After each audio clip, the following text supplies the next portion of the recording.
qual a sua visão do mundo em relação ao Brasil? Porque o Brasil, a gente sabe que é um dos grandes players, mas como que a gente vai estar posicionado para os próximos anos? Que eu vejo que o único país no mundo que tem capacidade de expandir a área, aumentar em produtividade o que a gente pode fazer por hectare e entregar isso tudo junto ainda assim, mantendo sustentabilidade, é o Brasil, né? O restante já está bem estreito em relação às suas capacidades. Como que o mundo vê isso? Como que o mundo vê o Brasil? Fala, agronomia!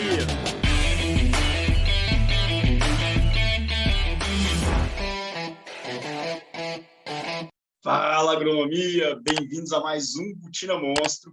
Hoje com o nosso primeiro convidado internacional. A gente vai ter uma aula hoje com um grande amigo, meu veterano de Viçosa, André Negreiros. Bem-vindo, Andrezão. Bem, obrigado, querido. De novo, muito bom aí rever você, né? Depois de bastante tempo. O tempo voa, né? Já tem 7 anos que eu saí do Brasil. Incrível, cara. Na verdade, essa semana vamos fazer 7 anos que eu saí de lá dia 15 de março. E isso aí, estamos aí. Bom demais te ver o pessoal, né, da Viçosa, da grande Viçosa, pelo mundo aí. Andrezão. Muito legal, cara. Moçada, eu vou contar o currículo do André para vocês, para ver o que a gente tem de bagagem hoje na mão, para poder conversar, entender a história maravilhosa, a carreira que esse camarada construiu, que é fantástica. Ele teve um processo que ele foi para os Estados Unidos, durante a Viçosa ele também trancou o curso para fazer um intercâmbio, então ele foi trainee de produção agrícola na Bina Seeds, depois cientista júnior na Universidade Federal na Universidade de Minnesota, e também trabalhou como trainee de vendas e logística na Gertz. E aí, retornou para o Brasil e iniciou o trabalho na Syngenta em 2005. Abril de 2005, começou na Syngenta. Foi representante técnico de vendas, tanto para distribuição como também para redistribuição, que existe um universo a ser explorado nisso de conhecimento. Trabalhou como gerente de marketing, gerente de negócio no Seedcare, trabalhou como asset, e esse é um cargo que eu acho muito interessante, é bacana para explorar e entender o que é ser um asset, qual que é a função, ainda mais porque o pessoal que está se formando talvez nunca tenha ouvido esse termo. E dali a carreira internacional começou, né, André? Foi para a Suíça, trabalhou como líder global de ativos do Seedcare e completou 13 anos na Syngenta. E houve uma transição na Suíça mesmo, foi para Corteva, onde está há 5 anos como líder de tecnologia aplicada em sementes. Então, é um currículo fantástico, né, André? É algo diferenciado, que eu tenho certeza que vai mostrar muita coisa para a turma que eles não têm visão pela formação de agrônomo, né, que é algo que a gente aprende com o tempo quando a gente vai para o mundo corporativo. Mas para começar a nossa conversa, meu amigo, por que você escolheu agronomia? Como que você entrou nessa área? Essa é uma história bacana, cara. Você sabe que na minha época, né, apesar de eu parecer jovem assim, já não sou mais tão jovem, mas quando eu era ali adolescente, estava começando a estudar e tudo mais, até mesmo antes de entrar na agronomia, o foco da minha geração era computador, foi a grande mudada, eu acho que no modo, né, de agir, que foi a entrada dos computadores de casa, vamos dizer assim. Então, quando eu tinha 14 anos, eu já saí de casa com 14 anos para estudar, eu quero dizer, e fui estudar em Bauru. Eu sou de Barra Bonita, sou natural do interior de São Paulo, Barra Bonita, bem no meio do estado ali. Uhum. Sou de uma família de agricultores, basicamente. Meus avós todos tinham sítio, fazenda e tudo mais. Meu pai, apesar de não estar, quando criança, trabalhando diretamente na fazenda, sempre trabalhou na área agrícola. Ele trabalhou a vida inteira na usina da Barra, que hoje é do Grupo Cosan, que é em Barra Bonita, que sempre foi uma das maiores usinas de açúcar e álcool do mundo.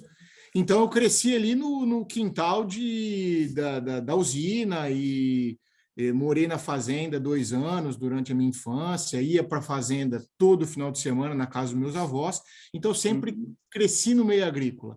Mas eu gostava muito sempre no agro, mas eu gostava, meus pais sempre mexeram com a agricultura, meus avós, então eu estava sempre no meio do agro, mas meu negócio sempre foi computação. Quando eu era moleque, eu gostava de computador, então fui para Bauru estudar na Unesp, no Colégio Técnico da Unesp,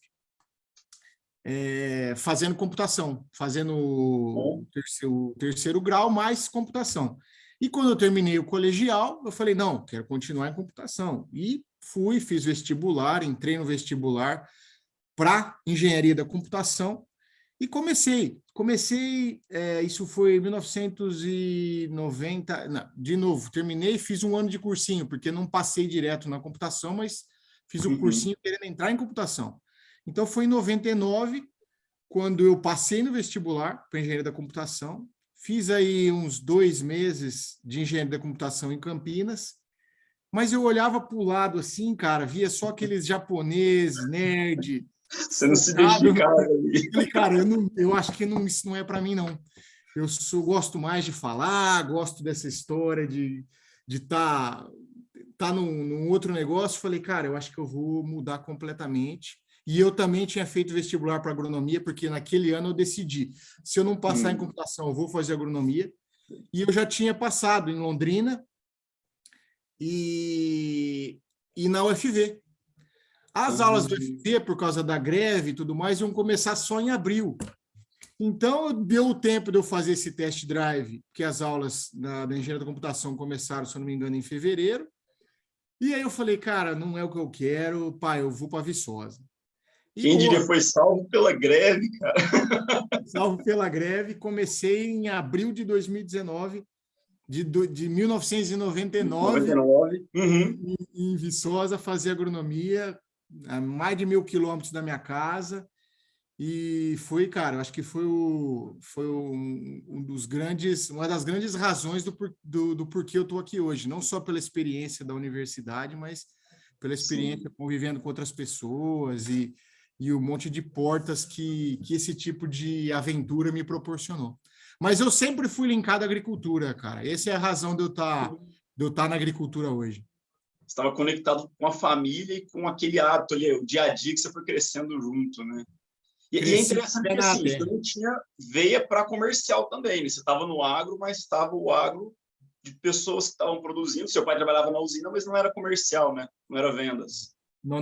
Meu pai sempre trabalhou com contabilidade, finanças, mas, de novo, todo fim de semana a gente estava na roça, meu pai plantando café, cana, mexendo com gado. Então, assim, sempre tive esse contato, mas nunca na área comercial, sempre foi muito mais técnico. Inclusive, Viçosa também foi sempre muito técnico, muito científico, muito técnico.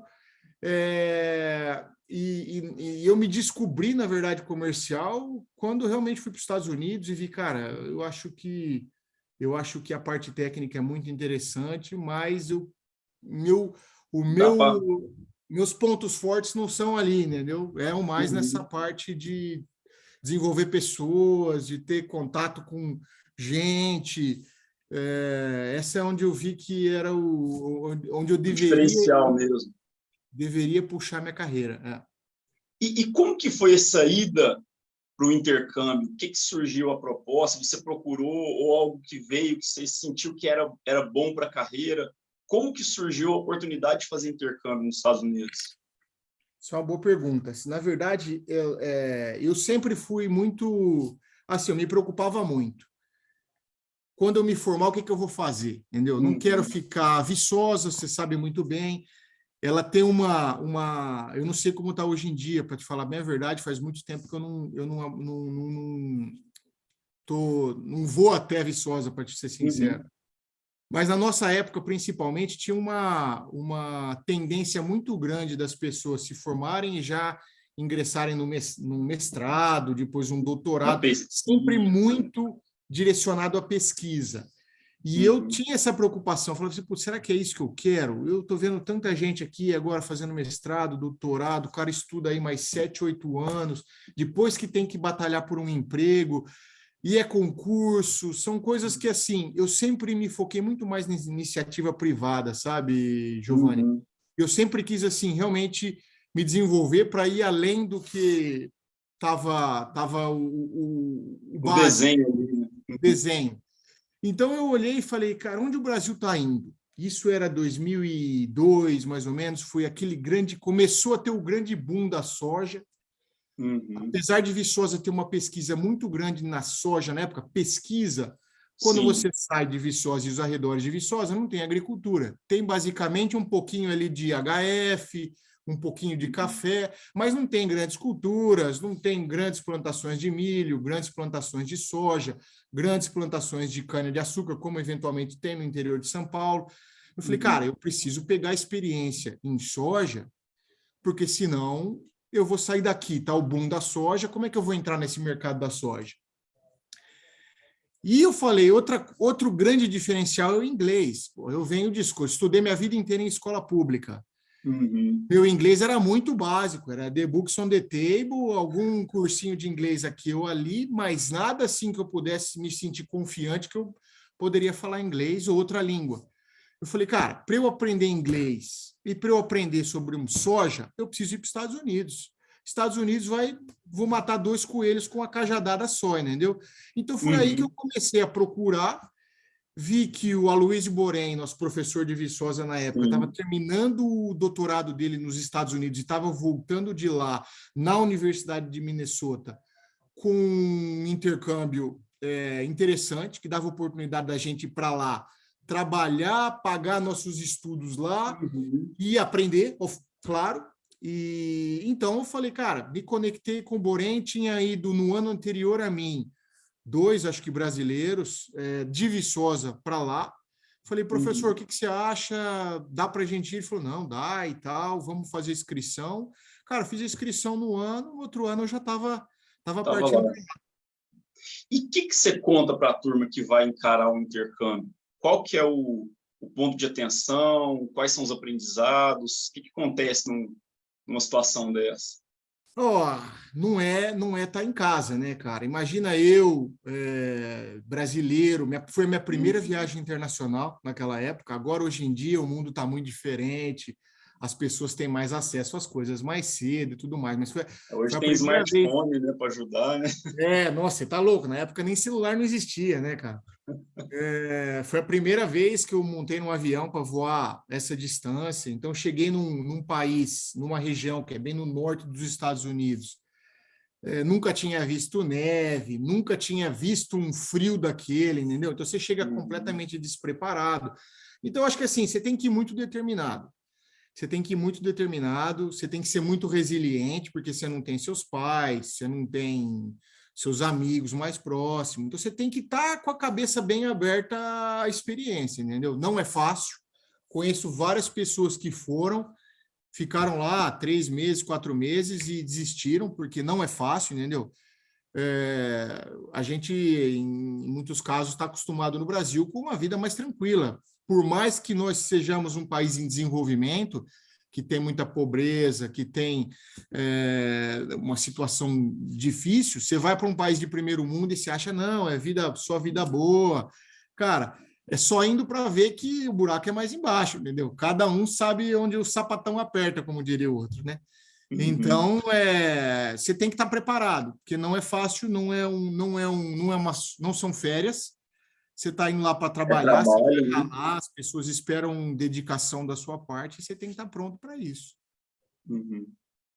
E em relação à conexão com a faculdade, que você também teve uma oportunidade de fazer um trabalho ali de cientista júnior, é isso? Você conectou com a faculdade também?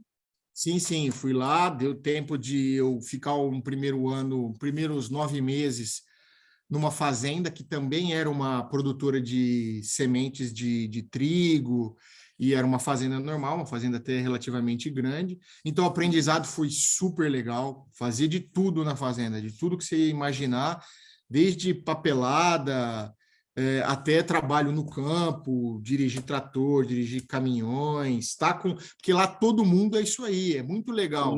Foi para mim uma super experiência. Você via a esposa do dono da fazenda dirigindo o caminhão na época de colheita. É uma baita experiência para nós vivenciar isso. E eu vivi com ele, com a família dos Bina lá, foi super legal, foi super legal. E aí, depois de 9 meses, eu também fui para uma região como se fosse o nosso, vamos dizer, nortão do Mato Grosso dos Estados Unidos, que é a região de Dakota do Norte, que é um estado mais ou menos do tamanho do estado de São Paulo, mas com 600 mil pessoas vivendo lá só, entendeu?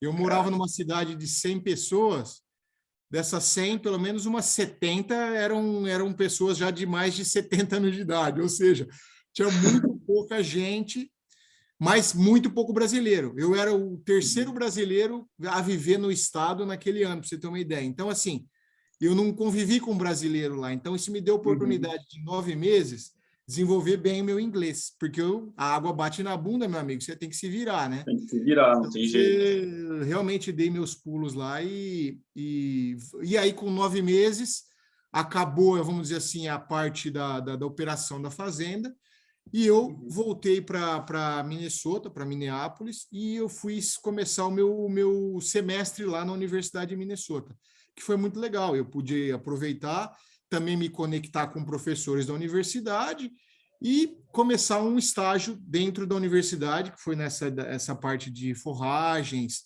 e foi muito bacana também, porque tive a oportunidade de fazer alguns projetos lá, com projetos financiados pela Monsanto na época, dentro da Universidade de Minnesota, e foi muito bacana. E como a gente tinha um limite de horas que a gente podia fazer dentro da universidade, eu também aproveitei para me conectar com uma greenhouse local, que era a Gertens, e que é como se fosse, vamos dizer assim, uma floricultura do Brasil, mas só que numa proporção gigantesca, né? Eu vi no site Sei que lá, existe 4, 5 a Disney da hectares de... jardinagem, né? Exato, 4, 5 hectares de estufa e produção de flores, e foi também uma experiência muito bacana, que eu tive a oportunidade de trabalhar lá em diversas áreas, e muito, muito legal, e aprender muito, conviver com pessoas. Eu acho que foi sempre essa a minha intenção. Pegada. Juntar tudo, desenvolvimento profissional, mas também fazer muito network, fazer as conexões, porque, de novo, eu estava voltando para o Brasil para terminar minha universidade e eu precisava de um emprego, entendeu? Então, eu tinha que... A minha intenção nos Estados Unidos foi, deixa eu fazer minhas conexões bem feitas aqui, porque amanhã eu posso voltar a trabalhar aqui, né? E isso funcionou muito bem. Ou fazer um mestrado, como vários dos nossos contemporâneos de Viçosa acabaram fazendo mestrado na Universidade de Minnesota depois. Então, essa foi sempre a minha intenção. E aí você voltou para o Brasil e essa oportunidade com certeza ajudou você a ingressar também na Syngenta. E como que foi esse começo da Syngenta? Como que foi a entrevista? Como que você encontrou a oportunidade? O que você conta para a gente desse momento da sua vida? Cara, foi uma história muito bacana, porque quando eu voltei dos Estados Unidos, eu voltei com aquela cabeça. Você volta, fazia 1 ano e meio que eu estava lá. A minha cabeça já estava nos Estados Unidos. Eu voltei, a minha turma de Viçosa tinha acabado de se formar, porque a turma de 99 formou no final de 2003. Então, eu falei, putz, eu voltei, faltava 1 ano para me formar. Eu falei, cara, você quer saber? Minha turma já foi. Essa turma nova, eu não conheço quase ninguém, conheço a turma, mas não é da minha turma, né? Eu falei, eu preciso me formar. Então, eu fiz o quê? Fiz 1 ano em 6 meses. Juntei todos os créditos que faltavam eu fazer em 1 ano e fiz em 6 meses. Então, eu me formei em 4 anos e meio, na verdade. E por conta da greve também, deu tempo de eu me formar dentro de 2004, ou seja, eu me formei só apesar de ter ficado 1 ano e meio nos Estados Unidos, me formei com 1 ano depois da minha turma. E foi um momento excelente de formatura. Foi aquele momento que, assim, todas as multinacionais, Syngenta, Monsanto, estavam procurando profissionais. E estavam com um programa de trainee. Começando com aquela história de programa de trainee. Então, cara, eu entrei acabando de chegar dos Estados Unidos, um baita diferencial, uma baita bagagem. Era uma época que não eram todas as pessoas que tinham uma oportunidade de ter esse tipo de intercâmbio, entendeu? Hoje em dia, cara, vou te falar que é básico, praticamente básico, ter hoje um profissional que está falando inglês, entendeu? Na minha época de formação, era quase que Era exceção. raro, né? Profissionais falando inglês, e com o nível de experiência que eu tive. E eu usei essa experiência que eu tive como um grande diferencial. E aí participei de vários programas de trainee. Para te ser bem sincero, na época, a Syngenta foi a primeira a dar a resposta do programa de trainee. Mas eu estava avançado em programa de trainee da Monsanto na época, mas a Syngenta foi a primeira a responder. E eu lembro, cara, que foi muito interessante. A primeira vez que eu ouvi falar da Syngenta, eu nunca tinha ouvido falar da Syngenta, porque a Syngenta na época tinha Tava acabado nova, né? de fazer o merge, né, de se juntar com Novartis e Zeneca, então era uma marca meio que nova, Uhum. e eu não conhecia. Conhecia os produtos por causa da época da fazenda, mas não conhecia a empresa em si. E ingressei na empresa sem saber muito da empresa. Mas foi uma experiência sensacional. Entrei como trainee, um puta de um processo de seleção grande. E aí a Syngenta me deu a oportunidade de passar por diversas áreas, de conhecer o Brasil todo praticamente, e foi super bom. Foi super bom. A decisão foi excelente na época. E ali você subiu para representante comercial. Um ponto aqui que é diferencial também, que a gente nunca teve alguém que trabalhou como representante de redistribuição, e é algo que pode gerar dúvidas e perguntas para os jovens. O que você conta para a gente sobre a diferença entre um representante de distribuição e de redistribuição? O que a pessoa tem que dominar de diferente em cada um desses cargos?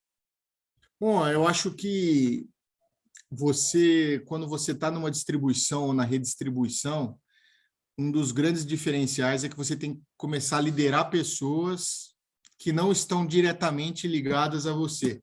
Então, você tem que liderar por influência, entendeu? Que é um baita desenvolvimento. É um baita desenvolvimento seu como profissional, se você quer realmente se desenvolver nessa área, entendeu? Crescer e ser um líder de pessoas no futuro. Eu acho que é super importante você ter isso, que você não está liderando ninguém por autoridade, você está liderando porque você desenvolveu uma influência de alguma forma. Então, eu acho que é o grande diferencial quando eu vejo um representante que trabalha com distribuição, redistribuição, versus um representante que atende diretamente o consumidor final, entendeu? Ou uma Uhum. grande empresa, como uma conta grande ou um agricultor diretamente grande. Eu acho que esse que é o grande diferencial dessas duas posições. É a tal da liderança por influência. Ela realmente você tem que produzir assim, habilidades que você tem que ter carisma, você tem que ter um racional para você convencer a pessoa. Não é simplesmente uma ordem direta, né? Então tem todo um trabalho para ser feito também com o gestor dessa pessoa, né? Normalmente são pessoas que têm um gestor direto, e se ele direcionar ao contrário que você estiver falando, desaba tudo, né? Exatamente, você tem que a linha é muito tênue ali entre você realmente dar uma ordem direta e você influenciar a pessoa aí na direção que você acha que é a melhor estrategicamente. Então, eu tive muita oportunidade ali também. Foram projetos novos da época da Syngenta, tive líderes muito bons, e isso faz uma diferença muito grande. É lógico que você se desenvolve muito na posição que você está desenvolvendo, entendeu? Eu acredito muito nisso. As pessoas não têm que ser experientes ou elas têm que ter para assumir uma determinada posição. Eu não acho que a experiência, claro que é importante, mas não é o determinante para mim. Eu acho que a posição do profissional e a forma como ela está aberta a se desenvolver dentro da posição é o mais importante. Eu já tive várias experiências nessa linha e agradeço muito aos líderes que eu tive no passado por terem confiado, entendido na minha maturidade, terem me dado a oportunidade de me desenvolver, mesmo não tendo tanta experiência na época. E quais as habilidades você acredita que são fundamentais para se desenvolver tão rápido assim? Eu acho que as habilidades técnicas são importantes, porque isso, no final do dia, é o que vai abrir as portas para você.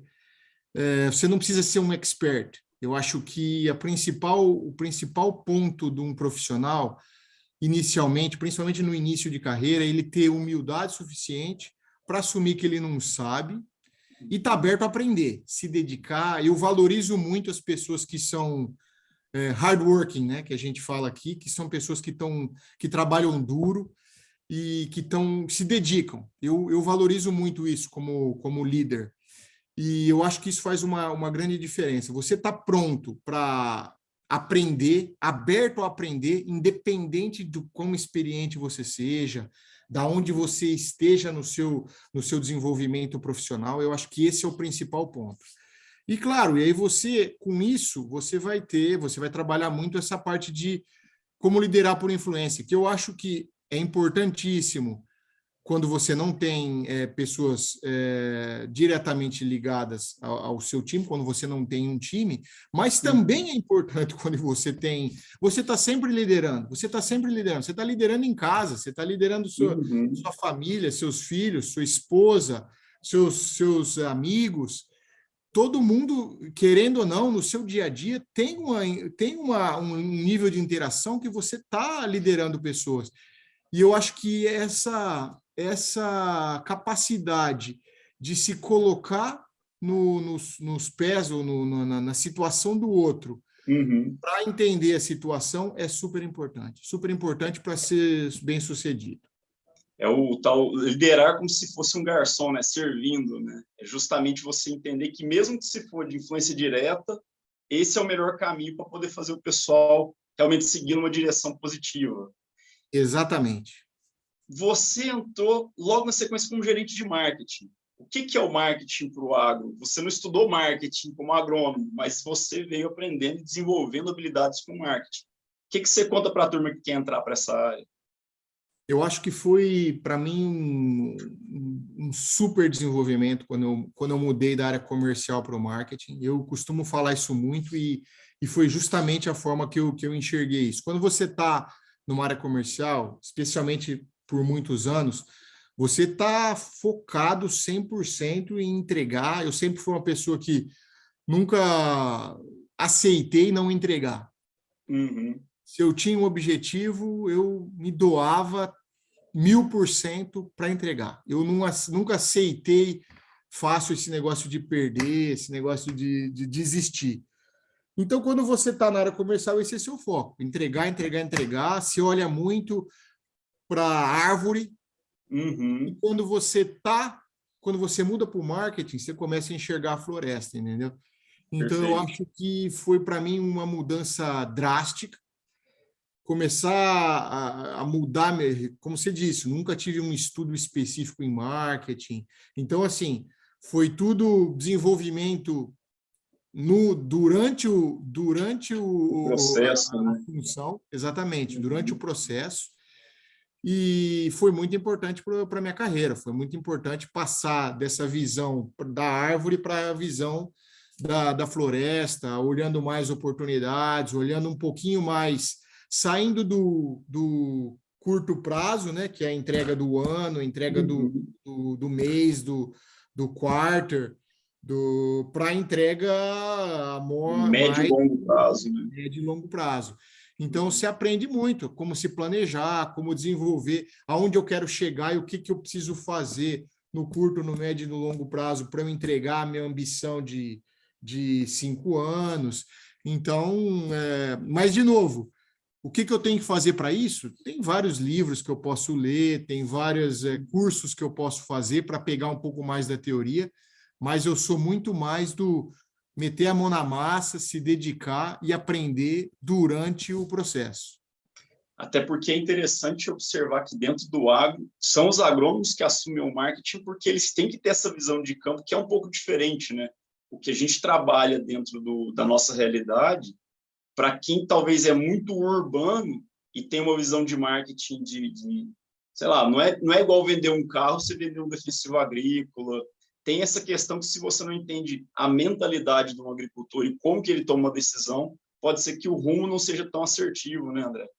Eu concordo.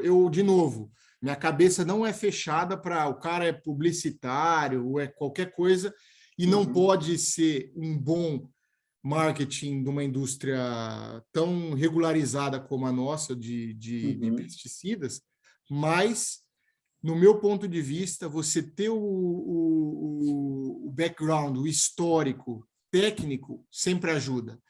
Dá uma credibilidade muito grande você falar, não, eu sou um gerente de marketing, eu sou um diretor de marketing, eu sou qualquer coisa de marketing.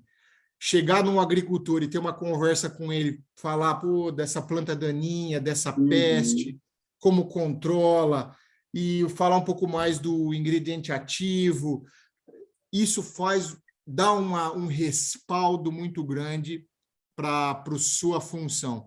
Então, de novo, não quer dizer que o cara, porque ele teve uma formação em trade marketing ou qualquer outra função, ele não possa se dedicar a estudar e aprender também. Esse é o meu ponto. Eu não acho que o cara tem que ser necessariamente agrônomo para ele ser um excelente diretor de marketing ou comercial no futuro. Eu acho que existe possibilidade, mas eu acho que o cara técnico que tem um bom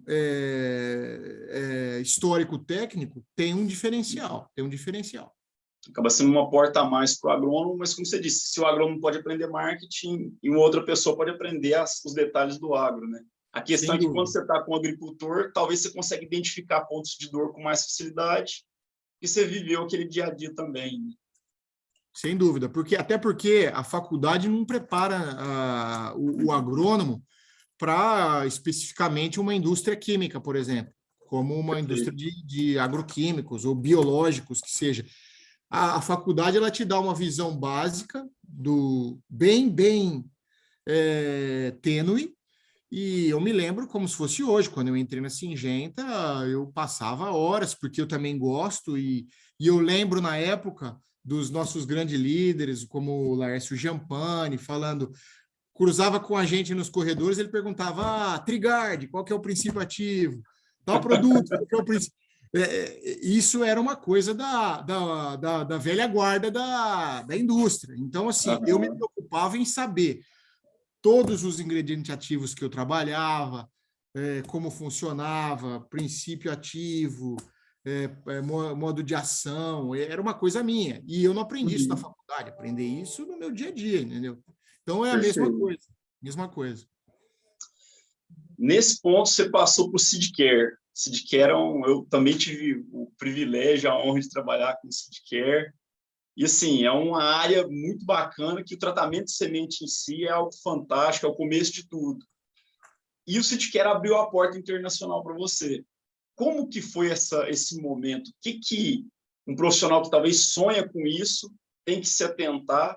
E qual que é o caminho dessa jornada para conseguir entrar para o ramo do agro, mas trabalhar fora do país, vamos dizer assim? Bom, a primeira coisa que a gente tem que ter em mente é que na maioria dos casos, as coisas não caem no nosso colo. Não é só a gente sonhar, né? A gente tem que fazer alguma coisa para as coisas acontecerem. Então, assim, nesse meio tempo, eu me preparei para isso. Depois da minha experiência nos Estados Unidos, eu sempre falei, cara, eu ainda quero ter no futuro uma experiência fora do Brasil. Eu acho que valoriza. Eu, primeiro, gostei da experiência de uma maneira pessoal e também profissional, porque eu sempre gostei de interagir, de entender como as coisas funcionavam em outras áreas.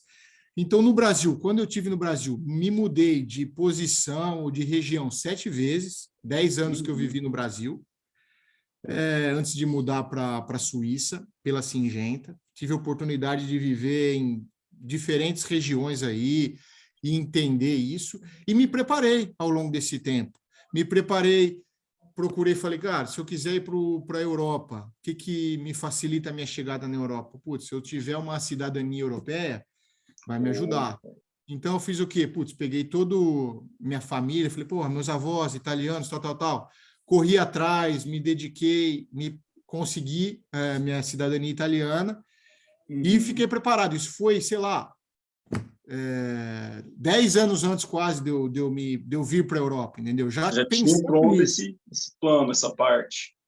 E estava em Goiânia em 2010, mais ou menos, onde eu fui lá, gerente de marketing, trabalhei com sementes, já, e ali falei, cara, legal, eu quero ir para fora, quero ir para Estados Unidos, quero ter uma experiência internacional. O que eu tenho que fazer? Comecei a mapear as áreas, falei, não, Seedcare é uma área dentro da Syngenta que tem um contato direto com o time global, né? Eu vejo que tem muitos brasileiros que já foram para lá. Na época, o Fabiano Quiroga, que foi um grande chefe meu do passado, já tinha passado por Basel e estava no Brasil. Em 2012, abriu uma vaga em Seedcare. Falei, cara, é a vaga, eu quero ir para fora, é a vaga que vai abrir minha porta para eu ir para fora.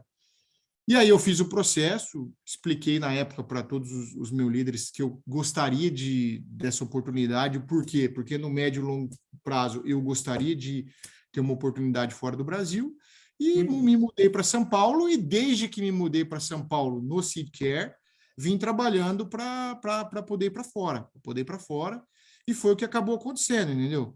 De novo, não foi nada assim, Caio, tem uma vaga no Global, você quer ir, André? Não foi nada Você disso, veio foi sempre construindo o caminho. construindo o caminho para ir para lá. Tudo que eu fiz, se eu não tivesse feito, eu viria para fora? Pode ser que sim, eu vi muitos casos de pessoas que, eventualmente, a oportunidade caiu no colo. Mas, no meu caso, eu posso te dizer que nada veio de graça, tudo eu tive que vir trabalhando. Perfeito. E como que é? Porque a Suíça, a língua não é o inglês oficial, né? Mas como que você fez com a língua? Você fala inglês no trabalho e depois teve que aprender uma outra língua fora? Como que foi isso? Isso é muito legal, porque a Suíça é muito internacional, né? Mas sim, você tem razão, no trabalho, praticamente nas grandes multinacionais, a língua oficial dentro do escritório é inglês, mas a Suíça, especialmente a Suíça, é um pouco mais confusa, porque é um paísinho que é do tamanho de metade do estado de São Paulo, vamos dizer assim, com uma população que é menor do que a população da cidade de São Paulo, que na Suíça são mais ou menos 8 milhões de habitantes, e eles têm 4 línguas oficiais aqui, né? Eles têm o alemão, o francês, o italiano e o romanesco, que é uma língua que é falada por mais ou menos 35 mil pessoas, numa parte muito específica da Suíça. Mas sim, se você quer se comunicar, normalmente as pessoas falam, pelo menos em inglês, mas se você quer se comunicar realmente fora de casa, fora do trabalho, é legal, é interessante que se aprenda a falar outras línguas. Eu, sinceramente, tentei aprender a falar alemão. Deve ser bem complexo, né? Porque na Suíça é ainda mais difícil, porque a língua oficial é o que eles chamam de alemão, mas nas ruas eles não falam alemão, eles falam o suíço-alemão, que é como se fosse um dialeto. Não é uma língua que não existe oficialmente. Então é difícil, porque você aprende eventualmente o alemão numa aula particular, mas quando você vai falar na rua, não é o alemão, é um suíça, o que eles chamam aqui do suíço-alemão, e aí você fica meio perdido e você desiste, entendeu? No final. Mas assim, o meu alemão é o que eu falo, tem um grande amigo aí, o Ricardo Iapur, dono da Rizobacter, ele fala muito isso, ele fala assim, meu inglês, eu não morro de fome, mas eu não como o que eu quero. É mais ou menos isso. O meu alemão é mais ou menos isso. Eu posso ir até num restaurante, eu não morro de fome, eu me viro, mas eu não como o que eu quero, entendeu? Então, o meu alemão ficou assim. Alemão é uma língua bem difícil para a gente que é mais ligado às línguas latinas. O alemão é uma língua mais difícil. Mas eu me viro. Eu me viro bem com o italiano, me viro bem com o meu espanhol. Agora, dá me para virando bem navegar. com o francês, agora que eu moro na parte da Suíça francesa, me viro bem com o meu francês. Isso é outra coisa que a gente vai desenvolvendo muito, muito legal. Que, de novo, comecei a falar uma segunda língua depois de velho, hein? Eu já tinha 23 anos quando fui para os Estados Unidos e fui realmente falar que eu aprendi inglês. Eu vejo meu filho hoje, que acabou de fazer 6 anos, desde os 3, fala português, inglês, francês, como se fosse um local, né? Então, assim, é uma baita oportunidade para eles. E como que foi a transição? Porque aí você saiu da Syngenta e foi para a Corteva. esse processo, você encontrou pessoas nas feiras, no dia a dia, o network foi acontecendo. Conta para a gente esse detalhe aí de fazer uma transição fora do Brasil. É muito, muito boa pergunta, Giovanni, porque essa é uma parte muito difícil, né? Eu acho que, primeiro, sair de uma empresa, entendeu? Sair de uma empresa que é uma super empresa, como era o caso da Syngenta, onde eu tive muita oportunidade. Eu cresci muito rápido dentro da Syngenta. Lógico que tem uma parte que é a minha entrega pessoal, profissional, mas a empresa me deu muita oportunidade de crescer e de ser valorizado e tomar a decisão de sair de uma empresa tão grande, tão boa quanto, não é fácil. Não é fácil, porque você tem que colocar muitas coisas na balança, né? Mas foi uma decisão super boa. Eu conheço, na verdade, tenho a oportunidade. Uma coisa boa da área de tratamento de sementes é que ela te dá esse nível de exposição, porque tratamento de sementes é a única área que é uma área, vamos dizer, de crop protection, né? Biológicos ou convencional, vamos dizer, química convencional, mas ela está extremamente ligada à área de sementes também. Então, você fica muito exposto. Você fica exposto a todas as indústrias do mundo agro, né? Você fica exposto a todas as companhias de crop protection, mas você fica também muito exposto a todas as companhias de sementes. Então, eu tenho um network hoje muito grande, muito bem conectado, e essa era a minha vida quando eu estava na Syngenta. Conhecia muito a Pioneer e toda a parte de sementes da Corteva. Tinha uma conexão muito boa e a oportunidade na Corteva surgiu, que também é uma super grande empresa, uma empresa que estava, na época, se fundindo, né, os negócios da DuPont, os negócios da Dow e os negócios de sementes das duas empresas. E o desafio era um desafio muito interessante para continuar, né, para desenvolver esse negócio do zero, o negócio de tratamentos do zero na Europa, Oriente Médio e África pela Corteva. Eles precisavam de uma pessoa que tinha experiência. Eu, na época, profissionalmente, tinha certeza que era um negócio que eu era meu dia a dia, eu sabia como fazer. Começar o negócio do zero, como se fosse realmente uma startup, me deixou, vamos dizer assim, bastante motivado. Um desafio bem grande, né? E a parte pessoal também, que eu, de novo, meu filho tinha acabado de nascer na Suíça, estava com 1 ano, menos de 1 ano, e eu falei, cara, eu quero dar a oportunidade dele de estar mais exposto nesse ambiente internacional, desenvolver da forma que eu estou vendo ele se desenvolver hoje, como eu me desenvolvi, claro que numa moda muito mais sertaneja, no interior, porque viver na Suíça hoje é basicamente como crescer no interior do Brasil, só que num nível de exposição muito grande, internacional, de línguas, de cultura, coisa que eu nunca tive oportunidade quando eu era criança, da roça, gente. É um negócio muito mais interiorano. Hoje não, ele tem a oportunidade de crescer brincando na rua, ir para a escola com 4 anos de idade, de ônibus, sozinho, sem uma preocupação nenhuma nossa, com relação à violência, com relação a nada. Ou seja, ele tem uma vida que eu tinha há 30 anos atrás, 40 anos atrás quase, no interior do Brasil, com muito mais segurança e com um nível de exposição de que ele tem, que é invejável, entendeu? Eu tenho até medo de imaginar o que essa geração de hoje em dia, onde esses meninos podem chegar, entendeu? Que pelo menos eu estou tentando fazer minha parte, né, no desenvolvimento deles. Com certeza está fazendo muito bem feito. Uma criança que já fala várias línguas, com certeza o mundo está aberto para ela. O que você fala para a gente sobre asset? O que é o cargo de asset? Qual que é a responsabilidade desse profissional e o que ele entrega para a companhia? Um asset nada mais é do que um gerente de produto. Um gerente de produto ou um gerente de um ingrediente ativo, por exemplo. É uma função muito estratégica. Então, você tem que estar pronto para entrar nela. Quando você vai para uma função de asset, principalmente quando é uma função global, realmente você está pensando muito mais no longo prazo.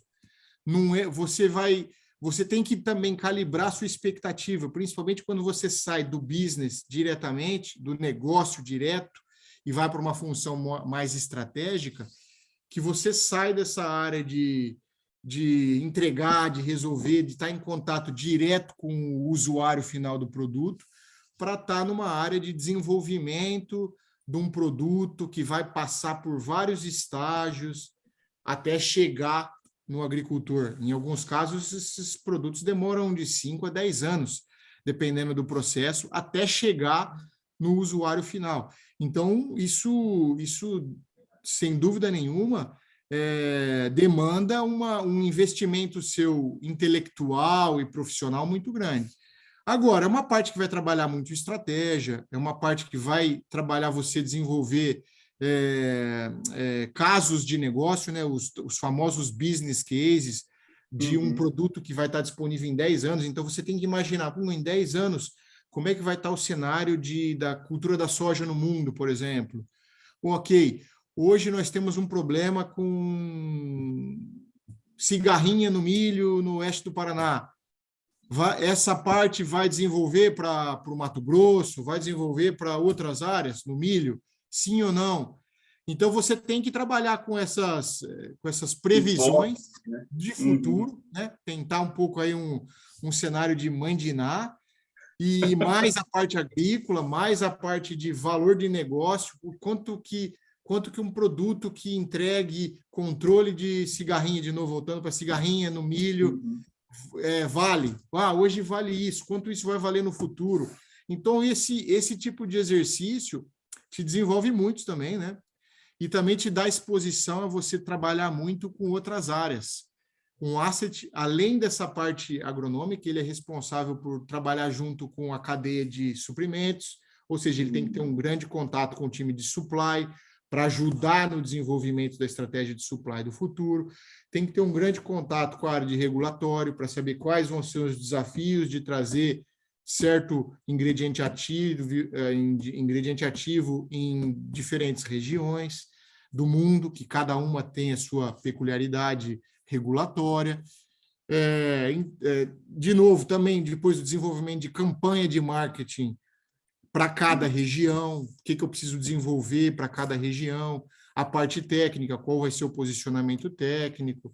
Então, é uma área muito legal, é uma área muito interessante, e que é mais de trabalhar o médio e longo prazo, né? Menos de entrega direta. Então, eu sou uma pessoa hoje, que eu me descobri, apesar de ter feito uma carreira bastante grande nessa área de estratégia e tudo mais, eu gosto da estratégia, mas eu gosto da estratégia mais que eu consiga sentir a parte da entrega. Então, eu gosto muito do sentimento de, ok, eu tenho esse goal, essa meta de 5 anos, mas o que eu tenho que entregar esse ano? O que eu tenho que entregar daqui 6 meses? Eu gosto desse sentimento de estar cobrado ali, e eu gosto do sentimento de ver o meu usuário final, o agricultor, ou o usuário do meu produto, enxergando o benefício de estar em contato com o produto. Então, eu gosto dessa parte, entendeu?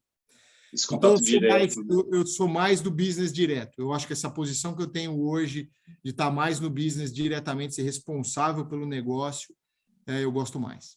É mais o estilo. Exato. E você falou de futuro. Você que tem uma visão muito ampla, muito abrangente. O que você fala para a gente sobre o futuro do agro? Para onde a gente está caminhando e qual é a sua visão em relação aos próximos anos? Bom, essa é uma pergunta bem difícil, né? Essa é a pergunta do $1 milhão, né? Ou mais, ou mais. Ou mais. Mas não, eu acho que o mundo ele está numa tendência muito de sustentabilidade. Então, eu acho que essa é uma tendência que veio para ficar. Acho que todo mundo hoje está preocupado com o futuro. Eu acho que o Brasil, nesse ponto, tem um papel muito importante, porque nós, brasileiros, sabemos claramente o peso de sustentabilidade que nós temos e a importância da agricultura para o Brasil. Para nós, brasileiros, é claro, principalmente os que estão ligados na agricultura, nós sabemos que os agricultores, que a indústria é muito preocupada com isso. Mas, claro que não é essa imagem que é vendida para fora do Brasil. Então, eu me preocuparia muito como brasileiro, e me preocupo muito, e tenho esse papel hoje na Europa, em vender o Brasil como um país e como uma agricultura sustentável, muito sustentável, entendeu? E a importância disso, versus diversas outras práticas que a gente vê pelo mundo. Então, eu acho que essa é a grande tendência, Giovanni, vai ser sustentabilidade, as empresas vão ter que procurar cada vez mais por soluções que entreguem essa demanda. Isso significa que o mundo inteiro vai virar agricultura orgânica? Não. Não consegue. Isso significa que o mundo inteiro vai se virar para o método convencional? Muito, também acho que não. Eu acho que o balanço entre as tecnologias é a grande resposta para o futuro. Então, eu não sou a favor de radicalismos. Eu acho que tudo no mercado tem um espaço hoje. E eu acho que o grande sucesso do futuro vai estar nesse balanço entre tecnologias, sempre focando em ter um resultado que vai ser o mais sustentável possível para o crescimento. E é interessante porque está uma conexão muito forte, tanto de produtos como também a entrada de digital, de drone no agro. Eu vejo que os produtos estão sendo cada vez mais assertivos, mais sustentáveis e aplicados de uma forma mais correta, mais ecologicamente assim, viável, né? Então, é um caminho que é dificilmente de ter volta em relação a ele, né? Não tenho a menor dúvida. Eu estou vendo cada vez mais. Eu acho que, assim, nós estamos no início dessa jornada. Então, tem coisas muito disruptivas surgindo, entendeu? Então, a gente tem que tomar muito cuidado, especialmente a minha geração, que começa a chegar numa certa idade, a gente começa a falar, não, isso não funciona, isso não existe mais esse negócio disso não funciona, entendeu? Sempre tem um jeito. Tem países que hoje eles estão fazendo o burn down, né, que é aquela dessecação de ervas com um equipamento que é um eletrochoque que emite choques na planta daninha e mata a planta daninha por choque. Entendeu? Ou seja, eu já tem tecnologias hoje disponíveis na Europa, por exemplo, de tratamento de semente para seed-borne disease, que é doenças de semente, não de solo, mas doenças de semente, que são que mata o patógeno com, por exemplo, uma onda de vapor dentro da máquina de tratamento, não tem nenhum químico. Caramba! Isso é sustentável? Isso é viável? Cara, tem um monte de pergunta aí, entendeu? Isso vai resolver o problema do planeta? Entendeu? Não acho que uma única tecnologia vai resolver as coisas, mas quando você começa a colocar todas essas tecnologias disponíveis juntas, com certeza já está tendo uma disrupção, entendeu? Quem imaginava em aplicar produtos, como você falou, via drone 10, 15 anos atrás, 20 anos atrás, impossível. Eu duvido que tinha alguém que falava, não vai ser essa tecnologia. Hoje, na China, se um produto químico, biológico, ou qualquer produto, não tiver no label dele, na bula, aplicação via drone, ele está fora do mercado, entendeu? Está fora do jogo, né? Então, eu acho que, assim, são coisas que o mundo está mudando, e está mudando muito rápido. Então, hoje, qualquer coisa que eu escuto, eu não falo que mais nada é impossível. Eu acho que tudo é possível, e eu acho que vai ter uma evolução muito grande nos próximos anos. E, de novo, para mim, o grande sucesso do futuro é o balanço entre as tecnologias. Não é uma coisa vai resolver o mundo, outra coisa vai resolver o mundo. Vamos fugir de radicalismo e vamos trabalhar mais na parte de ter coisas balanceadas. E qual a sua visão do mundo em relação ao Brasil? Porque o Brasil, a gente sabe que é um dos grandes players, mas como que a gente vai estar posicionado para os próximos anos? Que eu vejo que o único país no mundo que tem capacidade de expandir a área, aumentar em produtividade o que a gente pode fazer por hectare e entregar isso tudo junto ainda assim, mantendo sustentabilidade é o Brasil, né? O restante já está bem estreito em relação às suas capacidades. Como que o mundo vê isso? Como que o mundo vê o Brasil? Bom, eu acho que o mundo não vê o Brasil muito bem, estando aqui fora, entendeu? E sendo brasileiro Pode melhorar bastante. fora do Brasil. Eu acho que tem um espaço gigante para melhorar. A gente, como você falou, e eu faço questão de deixar isso muito claro em todas as reuniões que faço aqui, com alemães, franceses, americanos, todas as pessoas, na verdade, todas as potências do mundo, todo mundo sabe que o Brasil é uma mega potência do agro e tem uma tendência a crescer muito grande. Nossos agricultores são heróis, cara. A gente tem muito pouca ajuda do Estado e a gente está onde a gente está hoje. Só que do mesmo jeito a gente também tem uma fragilidade muito grande, porque o nível de suporte, o nível de estrutura, infraestrutura que a gente tem no Brasil é muito limitada. É tudo feito muito na raça, é muito difícil. Mas, assim, quando eu olho para o futuro, eu não consigo enxergar o Brasil do tamanho que sem ser um país bem-sucedido, entendeu? Agora, a gente também tem que pensar que o mundo, cada país é concorrente. Nós somos o celeiro do mundo, mas tem muitos países que têm uma importância na agricultura muito grande, entendeu?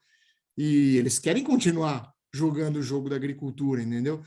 Então, não pense que a nossa batalha no Brasil vai vir muito fácil. Então, a gente tem que se preparar e a gente tem que preparar pessoas no Brasil para vender o Brasil de forma correta, o que não acontece muito bem. Então, assim, eu estou fora do Brasil hoje, né, já tem 7 anos.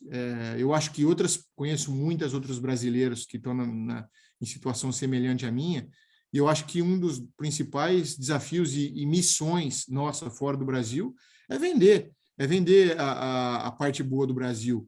Eu também não tenho medo nenhum de criticar o que o Brasil faz de errado quando eu estou aqui fora. Também a gente tem que ter essa noção, né, da onde a gente precisa melhorar. Mas eu acho que a gente tem um papel muito grande de ser embaixadores do Brasil, da agricultura brasileira. E eu sinceramente, eu não vejo como o Brasil não pode ser bem-sucedido no futuro. Como você falou, nós temos tudo na mão para ser bem-sucedido, tudo, tudo. A gente só precisa realmente começar a caminhar um pouco mais nesse caminho. E aí entra, sem querer entrar em polêmicas políticas aqui, mas entra muito questões políticas, entra muito questões de identidade nossa, de agrônomos, de nós, como embaixadores dentro e fora do Brasil, trabalharmos unidos numa mesma direção. Mas o país, cara, tem tudo para ser a maior potência do mundo em agricultura, não tem a menor dúvida disso. Top. Andrezão, caminhando para o final aqui. Como última pergunta, eu normalmente faço essa para todos os convidados, que é, se você, André Negreiros, pudesse entrar numa máquina do tempo, voltar lá no dia que você estiver saindo de Viçosa, está se formando, e assim, você acelerou demais, sua carreira é muito rápida, muito forte, a gente já percebeu por todos os detalhes que a gente conversou, mas se você pudesse passar um conhecimento para esse profissional que está recém-formado, que ele ainda não sabe, que ele ainda não viveu, o que você diria para ele que são os pontos-chave para acelerar numa carreira? Pô, eu acho que é assim, o que eu te falei, eu acho que depende muito, cara. Tem gente que a vida inteira ele quer ser um técnico, ele quer se formar, ele quer ser um agrônomo de campo, trabalhar na lavoura, fazer recomendação. Isso está certo ou está errado? Isso não tem nada de errado nisso, entendeu? Eu acho que cada um tem que olhar para dentro dele e falar assim, onde eu quero chegar? O que eu quero como experiência para a minha vida? Isso não é um exercício fácil, não é um exercício fácil. Mas eu acho que vale esse exercício, vale esse exercício. Fala assim, ah, não, eu quero ter essa experiência, eu quero passar por isso, eu quero... E eu acho que essa é a primeira... E isso pode mudar também, tá? Isso muda muito. Uhum. Se a gente tivesse essa conversa que a gente está tendo hoje, 10 anos atrás, eu ia provavelmente te trazer mensagens diferentes de várias coisas. Hoje, mais experiente, pai de família e tudo mais, eu tenho uma mentalidade muito mais, diferente. Então, eu acho que assim, eu acho que esse exercício de pensar no futuro é sempre muito importante. Então, para hoje, pensa, cara, o que eu quero para os meus próximos 5 anos? Desenha isso, escreve isso. Beleza, isso é o que eu sonho, isso é o que eu quero. O que eu tenho que fazer para chegar até lá? Se você não criar isso, você também não vai chegar. Você não vai chegar. Não espera, ou vai ser mais difícil. Você tem que Porque enxergar o propósito, né? esse tipo de pedida não é difícil cair no colo assim tão fácil, entendeu? Eu confio muito mais assim no planejamento, na estruturação para chegar onde você quer. Todos nós, eu venho de família muito simples, criado no interior, pé no chão, pé descalço na roça. Sempre, nunca posso reclamar de nada. Sempre tive tudo, sempre tive muito apoio dos meus pais em tudo que eu quis fazer na minha vida. E é por isso que eu estou aqui. Se eles não tivessem me incentivado a bater asa, eu estaria na cola deles até hoje. Sempre fui muito uma pessoa tímida, criadão com a avó, bem do interior mesmo. Uhum. Mas eles nunca me prenderam, sempre me incentivaram. E aí, cara, se eu fui tomando essa coragem e encarando e metendo a cara para frente. Mas eu diria que, assim, vale muito esse planejamento, Giovanni. Vale muito você sentar e falar onde eu quero ir e o que eu preciso fazer para chegar lá. E, cara, você vai chegar.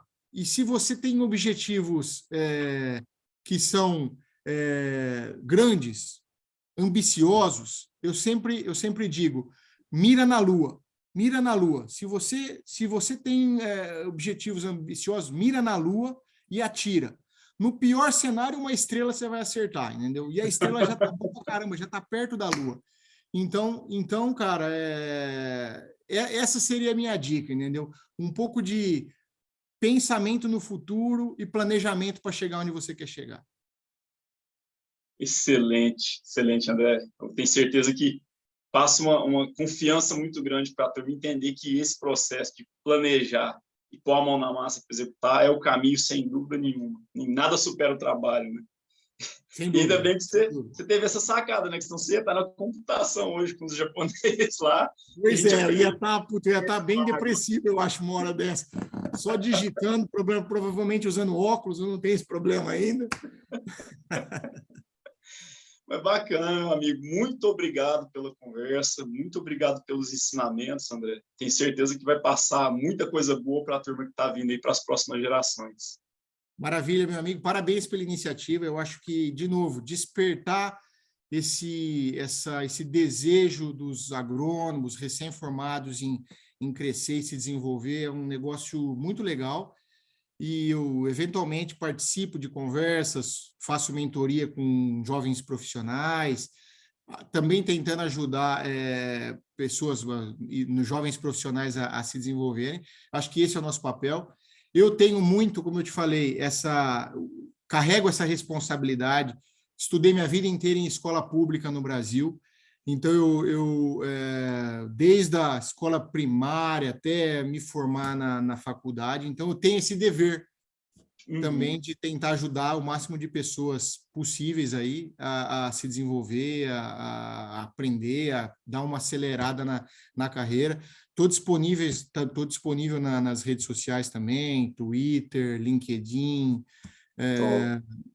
para trocar ideias, desenvolver bate-papo, onde eu puder ajudar, que o tempo permitir, claro, mas estou à disposição. E obrigado e parabéns de novo, cara, pela iniciativa aí. Valeu, doutor. Tamo junto, cara. Grande abraço, abraço ao pessoal que acompanhou a gente. Tchau, obrigado.